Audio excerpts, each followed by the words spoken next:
ইতোমধ্যেই তো নিশ্চয়ই ভারপ্রাপ্ত চেয়ারম্যান তারেক রহমান যুক্ত আছেন ভার্চুয়ালি। রবিন, তিনি কখন নাগাদ বক্তব্য দিবেন আর এখানকার পরিবেশ আপনি কেমন দেখছেন?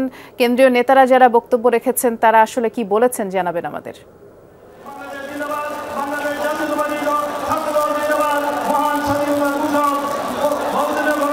সমাবেশ চলছে, যেখানে এখন এই মুহূর্তে বক্তব্য দিচ্ছেন ছাত্রদলের সাবেক কেন্দ্রীয় নেতারা, অর্থাৎ ছাত্রদলের সাবেক সভাপতি, সাধারণ সম্পাদক যারা ছিলেন তারা এখন বক্তব্য দিচ্ছেন। অন্যদিকে পুরো এলাকায় আসলে ছাত্রদলের নেতাকর্মীদের ব্যাপক অংশগ্রহণ স্পষ্ট। একদিকে মৎস্য ভবন থেকে কাঁটাবন, অন্যদিকে টিএসসি, শাহবাগ অভিমুখে এই নেতাকর্মীদের অবস্থান। বিপুল সংখ্যক নেতাকর্মী যারা রাজধানীর নানা এলাকা থেকে যেমন এসেছে, দেশের নানা প্রান্ত থেকেও এসেছে, যাদের মূল লক্ষ্য আজকে জুলাই আগস্টের ঐতিহাসিক গণ অভ্যুত্থানের বর্ষপূর্তিকে সামনে রেখে বাংলাদেশ জাতীয়তাবাদী ছাত্রদল আয়োজিত এই ছাত্র সমাবেশ। বিএনপির ভারপ্রাপ্ত চেয়ারম্যান তারেক রহমান, তিনি প্রধান অতিথি হিসেবে ভার্চুয়ালি যুক্ত রয়েছেন। মহাসচিব মির্জা ফখরুল ইসলাম আলমগীর রয়েছেন।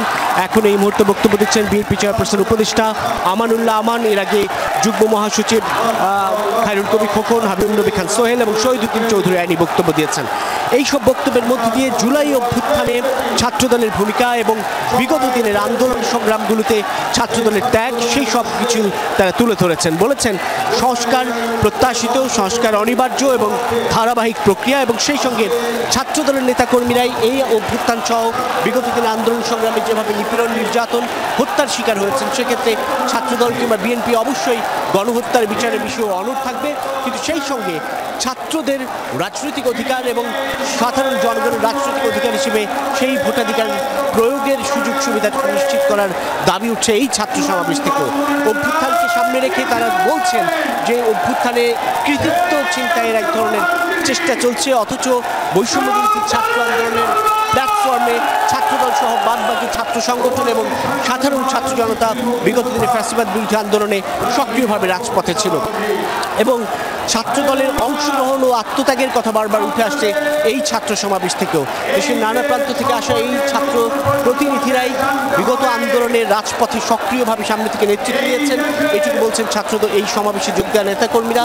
তারা বলছেন এই ছাত্রদের ভবিষ্যৎ বিনির্মাণের লক্ষ্যে, তাদের প্রতিনিধিত্বশীল রাজনৈতিক এবং জবাবদিহিমূলক সরকার প্রতিষ্ঠার লক্ষ্যে অবিলম্বে যেন নির্বাচনের ব্যবস্থা করা হয়। দলের ভারপ্রাপ্ত চেয়ারম্যান তারেক রহমান এবং মহাসচিবের বক্তব্য থেকে স্পষ্ট নির্দেশনা এবং সেই সঙ্গে আগামী দিনে রাষ্ট্র বিনির্মাণে ছাত্রদের সামনে রেখে বিএনপির কর্মপরিকল্পনা উঠে আসবে এমন প্রত্যাশাই করছেন ছাত্র সমাবেশে যোগ দেওয়া নেতাকর্মীরা।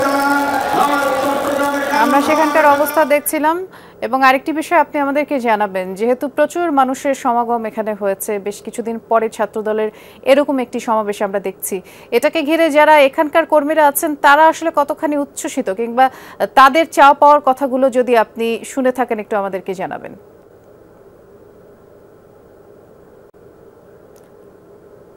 খুব সম্ভবত আমার সহকর্মী শুনতে পাচ্ছে না। রবিন সেখানে আছে, প্রচুর মানুষের ভিড়ও আমরা দেখছি। আমরা পরবর্তীতে রবিনের মাধ্যমে দর্শক আপনাদের আপডেট জানিয়ে দেবার চেষ্টা করব। আমরা সরাসরি ছিলাম শাহবাগে।